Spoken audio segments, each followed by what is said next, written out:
Actually, I'm pretty loud generally, so thank you all for being here today. I am Courtney Breckenridge Carver, accompanied by Natalie Whitman. and Alvin Sanaya. so thank you again for joining us today. We're here to talk about the Partners for Reentry Opportunities and Workforce Development Grant.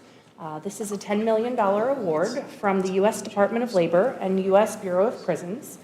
It is a cooperative agreement that, in partnership with DCEO, but we at Southern Illinois University Edwardsville have been working closely with DCEO on the implementation of the program and supporting the direct training and supportive services for our participants. So as you can see up here, PROWD is a federal demonstration grant. This is a pilot exploratory project, builds off of some of the past work, programs like LEAP that came out of U.S. Department of Labor. It is not being renewed. It looks like they're going in a direction more restart grants, which were announced this April. So we are wrapping up on September 30th, but have a lot of great practices and success stories to share. And our goal in the closing months of this project is really to help ensure a lot of the blood, sweat, and tears, hard work that's gone into this is able to be going to be even better, is able to be carried forward by the Illinois workforce ecosystem, by the local areas, the Reentry Council, et cetera. So really a lot of what we're doing is testing coordination, looking at how do we better integrate across local areas, employers, supportive services, nonprofits, et cetera. We're going to tag team. So I told Natalie, conversation, we may interrupt each other a little bit if a brilliant point comes up. So as we look at the PROWD model, it is in stages. Stage 1 is when somebody is still incarcerated in one of Illinois' 4 federal facilities. USP Marion, FCI Thompson, or FCI Greenville, FCI Pekin, and USP, which one am I missing? FCI Thompson. Thompson, Pekin, Greenville, and Marion. Yep. There we go. We also work with the 2 returning residential reentry centers in Illinois. There's one in Chicago and one in Peoria. When we started, there was also one in Springfield. That closed about a year ago. And then, of course, we work with the local workforce areas and partnering when somebody is released. Anything? So I was just going to say something that is unique in our grant is phase 1 is actually in 17 other states, not necessarily phase 1 because some of the states that are PROWD states do not actually have federal facilities, but they still operate with the PROWD grant so that, if somebody left Illinois and moved to Montana, Montana is a state that does not have any federal facilities, then they can actually get PROWD services in phase 2. So what we found very quickly is that phase 1, we have a really strong program, which we'll talk about, but we actually, the majority of our phase 2, which are those returning into Illinois, were coming from other states. So that was a big piece of how can we bridge the support coming from a federal facility in another state into Illinois. And that's a great point. It's been one of the biggest perhaps learning curves for Department of Labor and for us as well. Those interstate transfers were not something that was very well understood early on. And so very few of our participants that we touch in stage 1 continue on with Illinois in stage 2. I want to say it's fewer than 10%. So a lot of them are then moving to another state. We try to prioritize participants in the early stages that are going to be eligible for services because they're going to a PROWD state. But we work with them from the time that they are enrolled in the program, in our curriculum, all the way through when they are released from BOP custody after exiting the residential reentry center.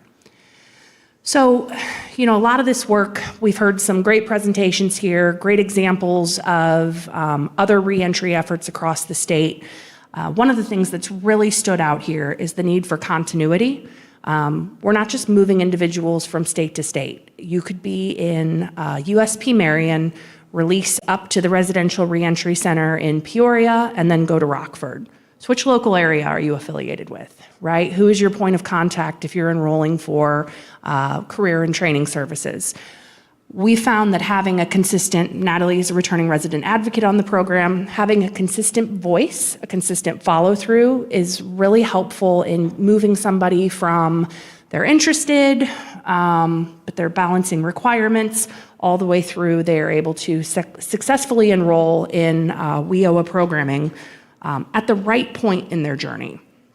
We also find that in many cases, workforce starts too late. You'll hear from a couple of our participants, but there's a heavy emphasis on day one of release to go get a job, right? And so they're getting a job at Wendy's or at Dollar General. And that's an important program requirement for them in terms of their custody status, not necessarily helping them advance toward a family-sustaining wage and career.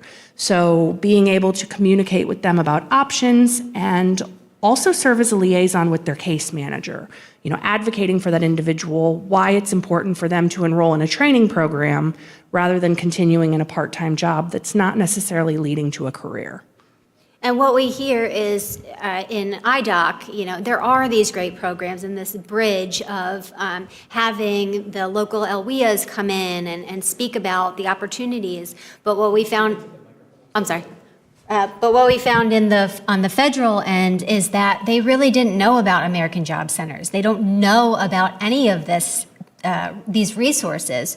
So that was a huge part of not only what we teach in our Phase 1 program, which is it's basic workforce development, doing interviews and being able to have a resume when they leave. And we can go into that a little bit more, but what we also did was talk to the reentry coordinators at the federal facilities of look at what we have found. Even if they're going to another state, it doesn't matter. They have American Job Centers there. Like just understanding the ecosystem of how can I get help and figuring out what are those in-demand jobs, what might be a good fit, doing career inventories, ahead of time so that it's not, I'm going into this and they find out that one, their barrier is there, or two, that, this is not a lucrative job and you're not going to find funding for it and it's going to be really hard to get off the ground. So a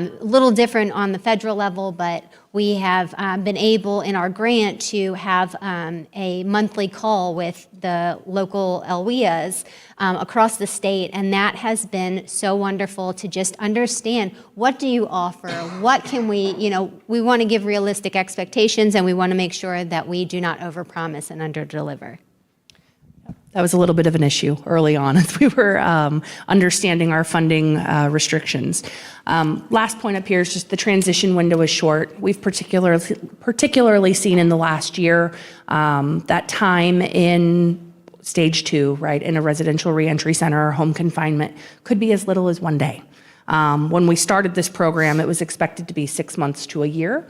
So being able to navigate our funding restrictions, which end with stage 2, and the needs of individuals who are moving through this system has definitely required a level of partnership and coordination that I don't know that we anticipated early on. So really looking at inside through reentry into workforce and careers. The work here, you'll hear us say it a million times, coordination, collaboration, partnerships, but this is truly a blending and braiding of private sector, public sector, federal, state. Partnerships are literally everything on this grant to help avoid individuals falling through the cracks and then potentially recidivizing. I think I said that word right. So Natalie mentioned a little bit the coordination with the local workforce areas. Very early on in this program, we had a series of town halls with local areas and heard a lot of the barriers that the locals face in terms of enrolling the reentry population. Huge concern that came up over and over again was metrics, essentially, right? I mean, funding formulas have very strict requirements in terms of completion and participation rates. And if you lose contact with a participant or they drop off, or actually somebody said if they go back to prison, it actually saved their metrics, which was disheartening. How do we address that, right? This is a priority population for under WIOA. It's something that I think almost everyone is invested in, but you're balancing those administrative hurdles, very policy driven with very real challenges faced by the population that we serve. So part of what we've done to help facilitate this is pretty extensive pre-screening, making sure that somebody's going to meet the eligibility requirements. Are they enrolled in selective service, for example? Structured referrals, not here's a name, here's a phone number, call them, good luck, check in with you in a month, but truly a warm handoff. And then also those monthly meetings that Natalie mentioned. And just something that I will say has been phenomenal. In phase 2, when they're still in BOP custody, that's when we're allowed to be funders of in-demand training. If it's on the, what is it called? The Eligible training provider list. If it's on the eligible training provider list, then that is something that we can cover if they are a good fit for it. But many, as Courtney said, many of them don't have enough time in that phase 2, so that's where we're connecting into their local workforce. And the warm handoffs, as we've called it, has been phenomenal. We just introduce them, we have a direct contact for each of the counties. We connect them and say, this is what they're looking for. How can they best connect with you to figure out their questions and to feel comfortable walking in? A huge barrier for those in Chicago is they have to get a pass for everything. So even though you can walk into the local workforce areas, they can't do that without a pass. They can't do that without an appointment. So they have to be able to give that to their case manager. So just understanding the systems and having different ways that they can connect, whether it's through email first and then be able to make an appointment and all of those little hurdles, it has been just wonderful to understand what paperwork do they need to get started. They come without birth certificates. They come without their social security cards. They come without IDs. And as much as the federal prison facilities are trying to get those things in their hands, sometimes it's just not that simple. So, just being able to get that can take weeks, and they're just weeks that they don't have to be able to get into, a job or education and training. And Natalie touched on this a little bit, documents prepared early up here on the slide. It is a BOP under the First Step Act requirement to help provide exiting individuals with making sure that they have an ID card, right? Making sure that they have access to those critical documents. Like many things in government, supposed to and happening are very different. When we work very closely with Marion, there is a wonderful reentry coordinator there who has loaded up participants, taken them in the van over to the Secretary of State's office and been turned away because they didn't live. There's a lot of need for kind of transcending what's supposed to be happening, what's statutorily written, and what is actually accessible to a participant in those facilities. That's probably been the most eye-opening and frankly frustrating piece of this grant, because for every supportive service or training we provide, we have to verify that it's not something that the residential reentry centers or the BOP are already contracted to do. Doesn't matter whether they're doing it or not. If they are contracted to do it, we can't provide that service. So at times, I feel like this program is a little bit redundant, right? A lot of what we're doing, a lot of our expenditures are tied to resources that the local areas can provide. But that hand-holding, that advocacy on the participants' behalf is absolutely game-changing in terms of the real outcomes coming from the system. So once somebody is released from custody, we work with them on expanding their individualized employment plan. We start working on those supportive services. Again, we're pretty restricted in what we can provide, but bus passes, uniforms, clothing. And then into training, CDL has obviously been number one. We've gotten into HVAC. CRSS has been a big one for many. Typically, the female population, they really want to get back into giving back and, telling their stories. So that's been a huge presence. And yep, something we were able to provide, which, yep, Elvin will attest to. He was our first recipient of a laptop. They are refurbished laptops, but it's something that we were able to provide, which they aren't allowed to have it at the RRC in Chicago, but when they get to their home confinement or when they're released, they have that to be able to find employment, because that is the little, yes, and a hotspot as well. We had so to stop doing hotspots. Yes, but that's okay. You were a lucky early recipient. But just those tools and, to be able to get comfortable with it, be able to utilize that was a really big piece that we were able to give. And, not to mention the number of barriers in giving somebody released from incarceration a computer, right? We've got to know what their status was. Do they need any kind of restrictions around access? So we have the case manager sign off, even if we're just shipping it to somebody's home.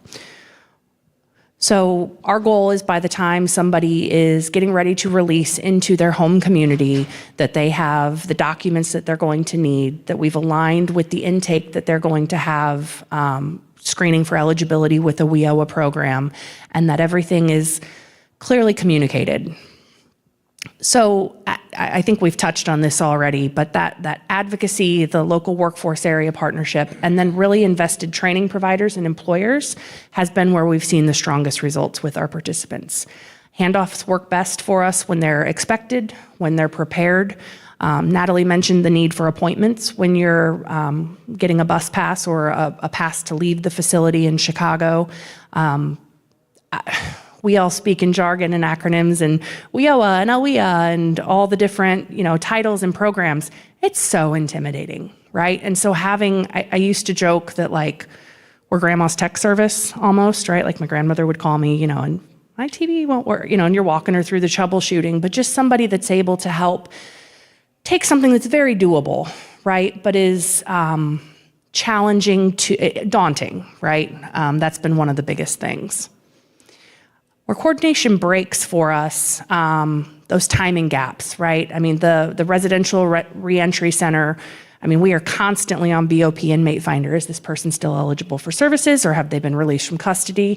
I would like to think that the Bureau of Prisons could communicate, I don't mean to sound negative, understanding where someone is in the process is very critical in terms of our funding, way less important to the individual on receiving end of services, right? So we're trying to navigate those back-end pieces outside of their view, right? To jump in front of those things for them. Documentation barriers, we've touched on that a little bit, eligibility mismatch, lots of things that can pop up. And so again, having that constant point of contact that's able then to, spider web out, right? They're like, here, you're talking to this faith-based organization. The number of gas cards, we can't buy gas cards for our participants, but we've been able to secure probably 25 donations for those. Shoes, right? Different things that are not traditionally fundable. Steel toe boots, that's a huge one. Clothing, so that they have, I can't tell you how many of our individuals release in their prison grays, and that's all they've got. So, yep, underwear, backpacks. Backpacks are a big one. So when the moment that we get somebody new, they get a backpack that has resume paper and all sorts of stuff to get out into the workforce, so that even if they're not ready for it, they've got it. And that backpack has been a really big deal for some of them, that they just feel like everybody else, when they're out there looking. And so it's pretty much a hit the ground running from the beginning, before we're figuring out, the real specifics. What can we get you so that you feel like you are confident and that you are, ready to get out of there? Natalie was speaking to a participant recently, and they were like, "Oh, I'm so glad you've got it all so to go." She's like, "Yeah, you're lucky you're in year 3 of this program." Elvin was a real model participant and bared with us during while we were still figuring it out. So I think we're Yep. So Elvin was my second participant that I got, and he came from Minnesota. And, at the beginning, before we knew what we could spend money on, before we knew anything, they just need somebody. They need somebody to know that maybe I don't have the answer, but I'm going to help you find it. So we want him to tell his story of the last 2 years. Good evening. My name is Elvin. I originally came to the PROWD program when I was in Minnesota, FCI. And there when I was maybe about 10 months prior to come home. And when I tried to enroll, it's only so many states they was PROWD program. So the program was filled up. I was like, hey, I'm going to Illinois. I would like to get some tools, learn something. I've been locked up for so long, I really do not know how to even sign an application. I don't even know where to go. I I know how to go to a DMV and possibly get an ID, but I won't be able to because I was born in Puerto Rico. So I need to know all these things. And the lady got back to me and said, well, let's see what we can do. And then put me in a program. And by the grace of Casey, she was able to get me through it, help me out through the process, help me put a resume together, and ultimately get me to Miss Natalie and hook me up with her to, I can start communicating with her before I was even released to Chicago Halfway House. And once I got there, I can say it was very challenging, and it was nothing that I could expect. It was totally the opposite. I went to the halfway house where you literally have to ask for permission for everything. You can give me a job tomorrow and tell me I'm gonna give you a $30 job tomorrow. Just show up here at 8 o'clock in the morning. And I would not be able to go because my case manager has to approve it. Then she had to send it to the case manager of hers, and then she had to approve it, and then she had to send me an email. Then I had to go to the front door and to get it passed, and then I got to go and get a bus. By that time, the job you just offered me is gone. Then I'm gonna get there late. If you're late, you're too late. And that was the beginning stages. Then after that, like I said, I was born Puerto Rican. According to what's they call the Patriot Act. They said you have to be physically there to sign the document and provide identification, which I originally didn't have. So in order for me to get ID, I had to have a Social Security that I didn't have a certificate to go get. And then I got the Social Security card, but I couldn't get the birth certificate because I didn't have an ID. Natalie was the one able to help me to just verify through the PROWD program that I am Alvin and he's incarcerated. And when she spoke for like about 45 minutes with them people, and then like about another 3 days, I had to talk to the case manager to get a birth certificate. It was a lot of trouble, but this is things that we encounter because we do not know. And if it wouldn't be for the PROWD program, being willing, like she said, just to answer your call, I wasn't able to get my birth certificate, and because of that, I was able to get a job. And that was the beginning stages to actually experiencing responsibility for the first time in my life. And from there, once I got the job, I was able to more begin to let me go in bank account, this and that. And that's where the laptop came about, and they helped me. Hey, here got a laptop. I was one of the first recipients. I didn't know I was the first one. But everything happens for a reason. And that laptop, to this day, I have it. I've been out for 2 years. To this day, I use it for everything. Like, if I need to learn something, YouTube it, email it, Natalie, how you do this, where you get this from, whatever. It has been my number one source of communication to society and reentering society. Unfortunately, I would say it's a successful story, but wasn't, It has been struggles. The pressure came to me, and I gave in. And not to make excuses, but it is true, I gave in. And unfortunately, I gave up a dirty drop to my agent. And that's when I really, like, wow, I'm gonna throw everything away. And I called Natalie first again. Hey, this is what happened to me. I messed up, I made the wrong decision. She's like, hey, listen, you can go to NA, reach out to your agent. Tell your agent the truth. Be truthful, do this, we can work with this. And through her support, I was able to reach out to my agent, tell the agent the truth. Then I was call my lawyer and tell him the truth. And I was able to, because I had that support system, I was able to overcome that hurdle. And today I'm being 13 months clean, no dirty drops, no nothing. I go, and I was about to lose my visitation rights from my daughter because I get permission to go to Wisconsin to see her. They was gonna take that. Now I don't even have to call, I just go. And it was just, again, because of them, they made the sale available. Sometimes I ask her questions that she didn't even know. They're like, hey, you know what? I don't know, but I'll get back to you. And that's more than just me calling you, you're not picking up. And because of that, I think I found the strength over myself to be able to keep on with the job. Just 12 hours at a time, 12 hours at a time, 12 hours at a time. And today, you know, I'm almost, I would say the foreman, because my foreman on my company, on my shift, is never there. He's in another department. So I had to be him, me, and the lead. So I had to pretty much do all three people's job. And it's okay with me, because it's experiencing. I'm a heat treat machine operator for Allen Ranches. You know, it's a company in Franklin Park, Illinois. We do pieces for Craftsman, Black & Decker, Snap-on. You know, a secret for all of you to know, if somebody's seeing out there, it's all the same.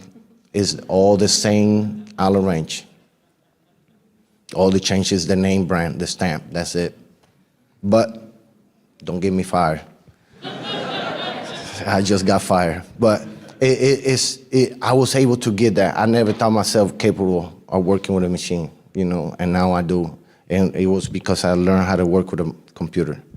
And these things, it was essentially because I overcame the willingness to not be who I was before. I want to change that. And through the PROWD program, on phase 1, that was the beginning of it. And then when I got to phase 2, Natalie and the support that I was able to gather from my daughter, agent, then I was able to reach out for that. And as you can see in the graph, that's pretty much the story that I just gave you. You know, it started going up. I got the drop, my mistake. I went down, I started losing things, whatever, but once I refocused, it started going up. And I just showed her to her, I got a barber license. I certified my barber shop. I should be open one soon. I'm about to buy a house. I'm moving to another state. My agent was the one that put me in to take my parole off me, when usually it's the lawyer who asks the agent and the government, hey, my guy is doing good. You think to cut him off? My agent is the advocate for it after the little slip up. So I believe that, you know, if I can do it, so many other guys and ladies can do it too. You guys just have to make yourself available for it. And I have a sample of it. I just hope that, you know, at least my story, it's like any other story, you know, I'm no better than the next guy, but if I could do it, you know, you guys can help somebody to do it too. And that's why I was willing to come and talk to you guys.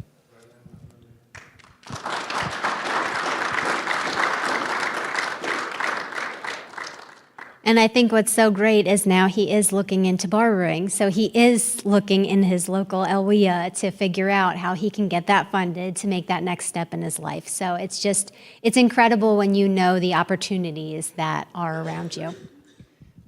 I listened to Elvin. You're going to hear from another participant in a moment, and I'm frustrated with myself for being so caught in the policy weeds, right? I mean, there's so much of what I talk about relative to this grant is the challenges, right? How do we make this system that intends very well work? But it really comes down to that human, right? Natalie picks up the phone, weekends, evenings, texts. That's something that's very challenging to offer, you know, out of a local area. Right? I mean, I recognize that. That's where this fills, you know, and this type of work and this type of model fills a gap that our traditional policies and processes don't allow. And so my best days on this grant, there have been a lot of bad ones. My best days on this grant have been going into the facilities and doing mock interviews, they tell me their story, and I'm like, okay, let me tell you back what I heard, and doing an elevator pitch for them, and they're like, well, that doesn't sound like me. I'm like, well, it's what you just told me, right? Sell yourself. We're going to hear more on that in just a minute. But reentry reality, I mean, stabilization first. If you can't get that birth certificate, that bus pass, that visitation, right? My brother just released from a state facility, and I mean, his number 1, 2, and 3 goals is see my son. Well, there's a couple babies' mothers that had other opinions on that, right? There were issues that had to be resolved, but those human priorities are right up there equal to the getting a job, getting into training, meeting with your parole officer. So participant needs, I think I just said this, but consistency. Natalie picks up the phone even when she doesn't have an answer, right? Doesn't just let it go to voicemail and feel guilty. And clarity. I don't have the answer, but I'm going to look into it for you. I'm going to apologize in advance. This next video is a little over 4 minutes long. It was originally 30, and I thought I was being very judicious in my cuts, but it's such a good story. Maybe overlaid the music a little too dramatically, but please enjoy Amanda. Maybe. Oh, okay. Do we just have to hit play on there? Okay. And I had Miss Dixon as my instructor. And from the jump, she was not judgmental. Like, she made it a very welcoming environment. And that's appreciated, especially when you're inside. You get judged a lot, and everybody looks at you like you are what you did. And she did not do that. She made it very welcoming. And she made it very real. It was, Lord, I learned, I think my favorite thing was elevator pitches and, learning how to sell yourself in a 30-second, 45-second elevator ride. That was probably the favorite thing that I did. But I also enjoyed the mock interviews. I had a history of working, but getting out of prison, I'm now a felon. And I didn't know how to navigate turning what I've been through, the decisions that I made, and the things that I had learned into positives. And that she taught us how to do that. I heard about this job at 320. So I came down and applied. I went through the first interview, and I was so nervous. And he's like, "How you doing?" And I'm like, "I'm terrified." This is the first big interview job that, I wanted and I thought would be a perfect fit. And at the end, he's like, "You nailed it. You nailed that interview." And I was like, "Thank you." And then they interviewed me another time with 3 more people, and they called me the next day and offered me the job. I am the maternal health coach at 320 Recovery in Chesterton. I got certified as a CPRC, and I love what I do. I take the things that I learned in that program mixed with the RDAB program that I did, and I get to implement them here. Life is not what's happening to me. Life is what I make it, and bad things are going to happen. Life is going to life, but I don't feel nervous anymore, going to probation. This is life now. And I don't even think about the fact that I spent two years at a 57-month sentence in federal prison. And then I think that I was down for 2 years, but there were people that I was with that had been down a lot longer.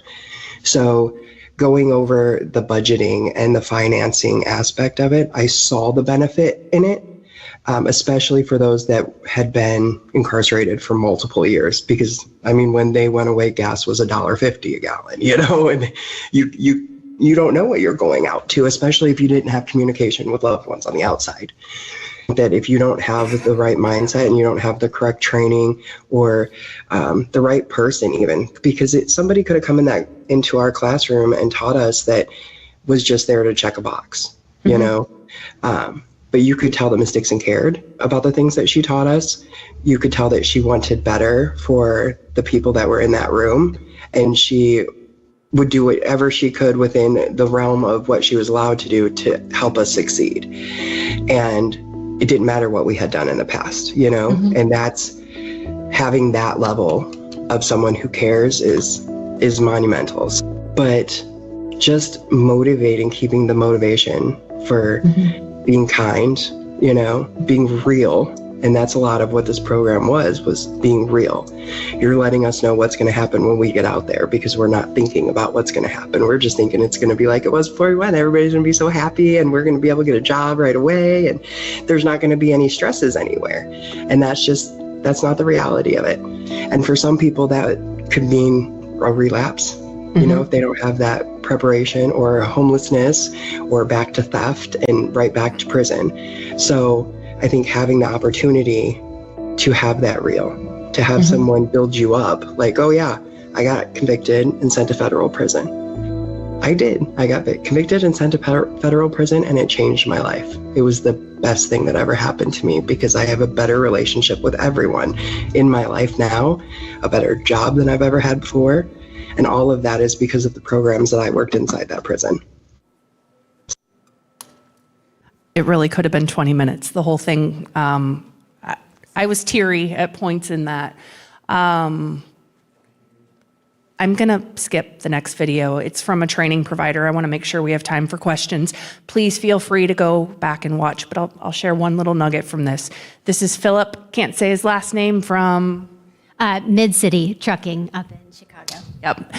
He's got lots of little nuggets, but the best one, he started telling me about how his students use TikTok to get jobs. And so they're like, hey, you know, I'm here taking my permit, and they get job offers through TikTok. So, you know, fun little tip for some of your participants really in any field, those in-demand fields in particular.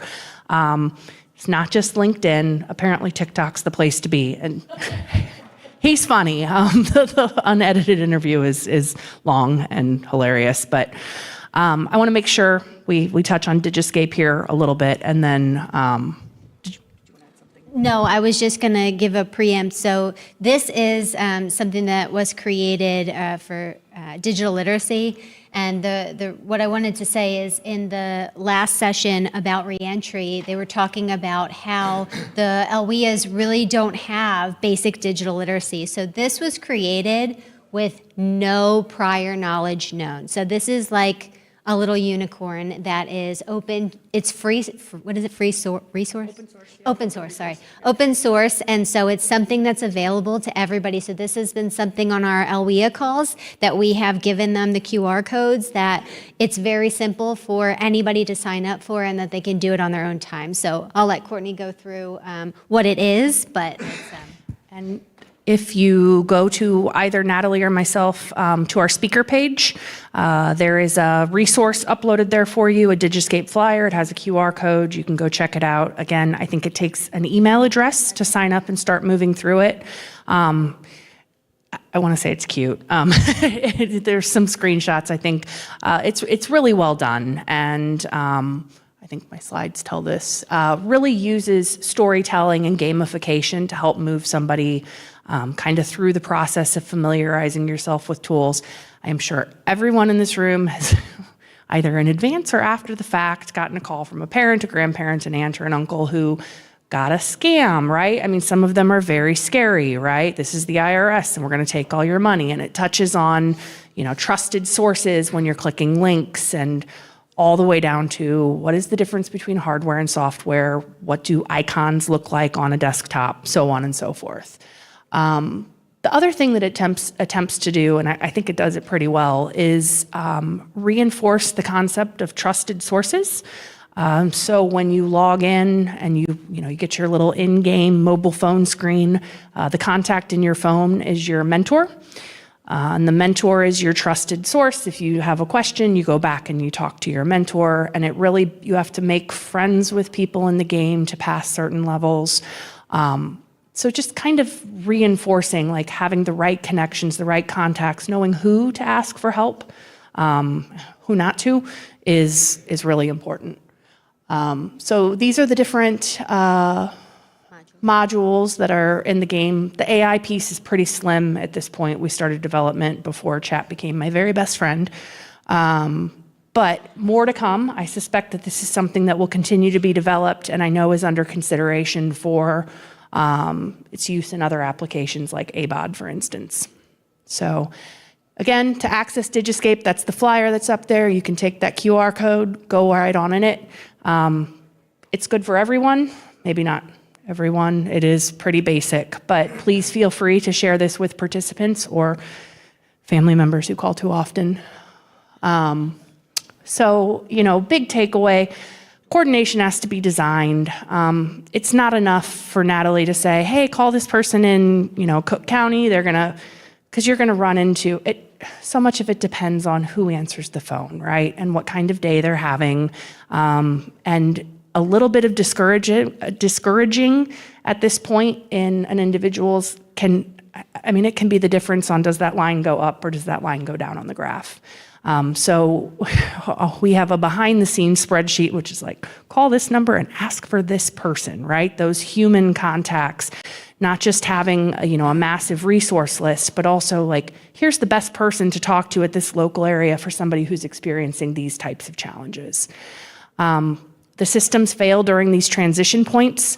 As somebody's moving from, the facility to the RRC back to their home community and all those external factors that are at play, that's where we found that people are at the most risk of falling back or getting off track. So big pitch here in terms of sustainability of the program. We do have our local workforce area calls every month. If your local area is not participating in those, please come join us. It's a very productive call. And what we're working on very intensively during these last 4 or 5 months is what kinds of resources, what kind of materials, guidebooks, really vetted information, physical, or digital, resources that we can use, that we can help empower the BOP staff, the residential reentry center contractors. They didn't know about America's Job Centers. That's a very, and their access to, their computers are kind of locked down and they're limited in what they can print. And so the more we can empower those who are working directly with participants at these different points in their journey, that'll help soften, the PROWD will end in 5 months, and what we leave behind is really important. So please join, give your input, and we're 2 questions. I think we did good on time. Yep. Oh, look at that. Any closing thoughts, Natalie? Okay. Any questions from the audience? If they wait for the microphone, I'm so sorry. We want to make sure that people online can hear the questions.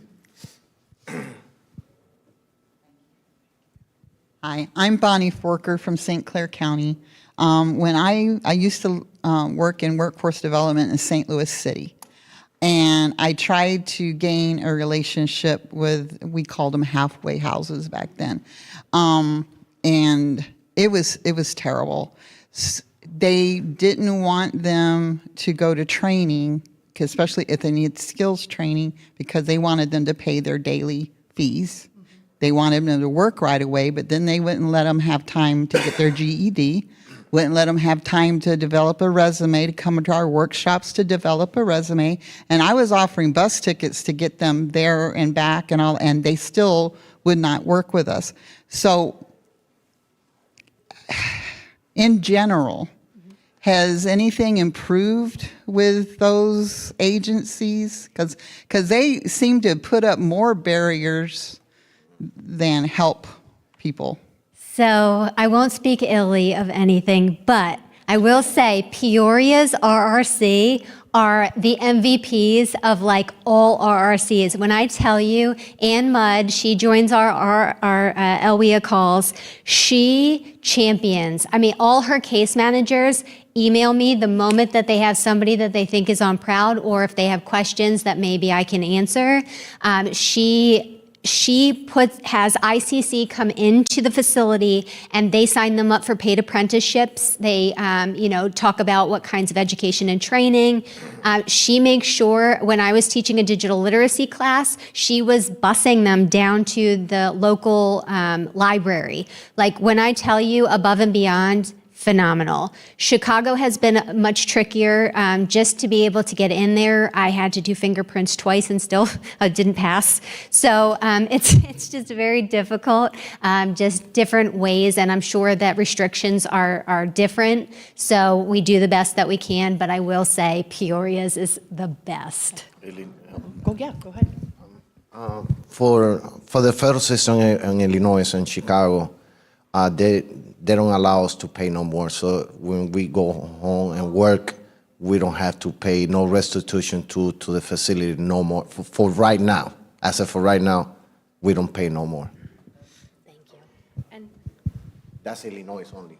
that I know of. And like all, so we kind of joke, Natalie is the face of PROWD. Like we literally will go to one of the facilities and we're like, have you been enrolled in PROWD? And they're like, no. And then they see Natalie, they're like, yes, I recognize her. We've got a couple real difficult, Natalie has set up weekly calls, really worked to foster that relationship, communicate some of the benefits. So laying the groundwork with those individuals that have that power and control over the participants' access, not always an easy task, but that's the route that I would take, right? Meeting with that person rather than sending Elvin or, back with information and then they get shut down.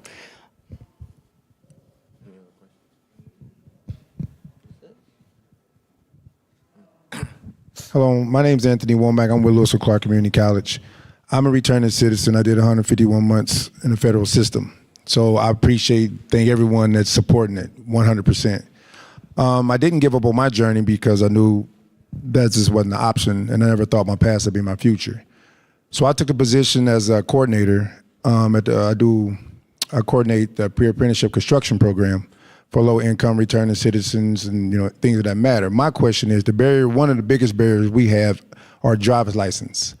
We give bus passes, we give gas cards, but then when we actually get the individuals in the unions or the non-unions, the travel has been difficult. So how would we, or you have any idea on how we can go about with the state of Illinois on getting a hardship for those that's driving back and forth, through work hours or something of that nature that'll help it roll smoother that way, because that's a big barrier down in our area.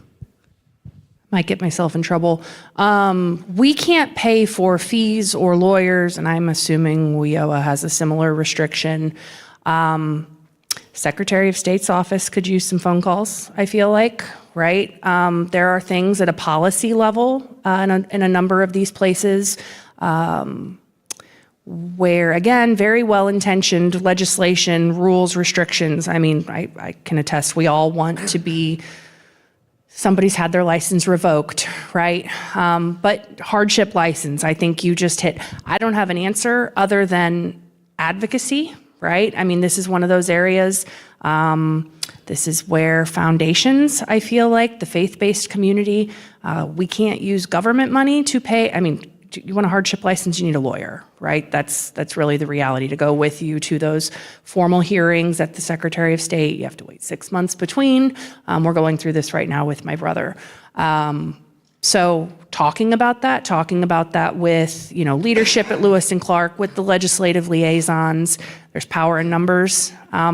Similar-ish CRSS or the equivalent programs, the same agency that's funding the training for those is denying the background certifications for them to be employed in the facility.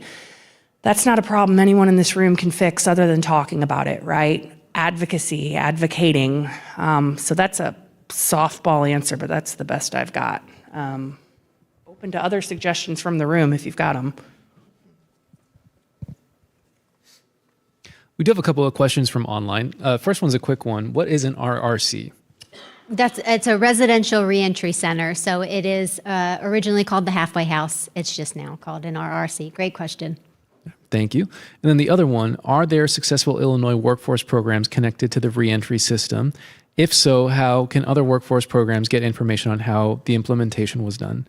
This was asked before the start of the session, so it might have already been answered. I mean, I'm kind of looking at Maureen with DCEO back there. We begin and end a lot of searches with WorkNet, right? Training programs that are on that eligible training provider list, really looking for the ones that have the strong employer connections, those outcomes on the other side. I don't actually know what the process is for getting on the ETPL, but I know when I am looking for a training program for not necessarily a participant in this program, but I get a lot of calls like that. It's going to WorkNet, looking at the outcomes of that job in that specific region, and then looking at the training providers.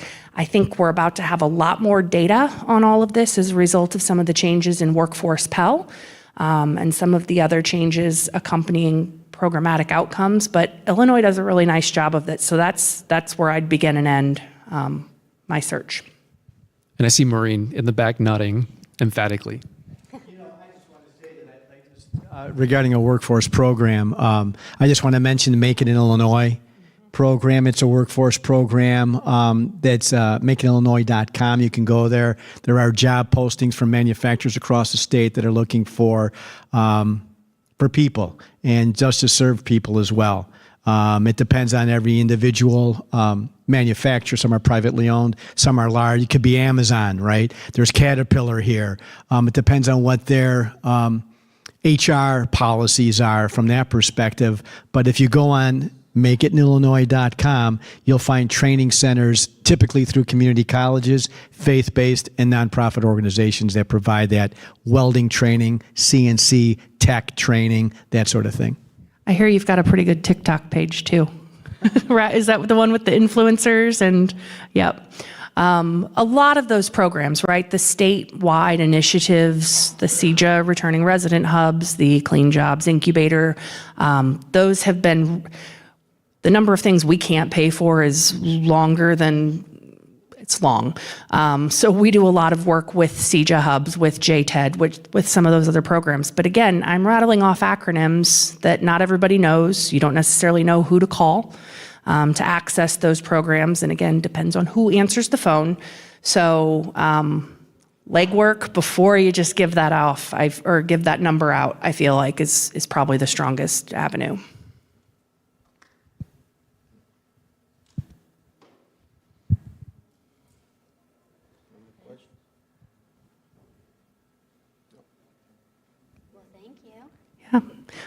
Thank you. Please join our local calls. That's the best way to get additional information. And check out Digiscape if it's of interest. Those are two kind of big successes that I think are important in terms of sustainability and capacity across the state. So thank you so much. And big thanks to Elvin for making the journey down and being such an incredible spokesperson. And the chat will remain open if you have any questions for the presenters and they're willing to answer. We can either forward them to them or they can answer themselves. But we've had a lot of thank yous, and this is very inspiring in the chat, just so you know. Thank you.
job, a very large proportion are disengaged.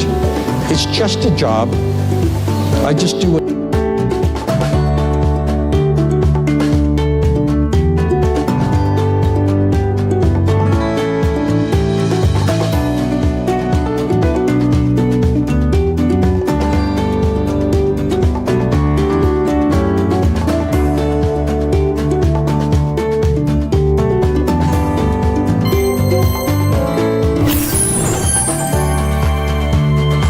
If you ask people honestly about how they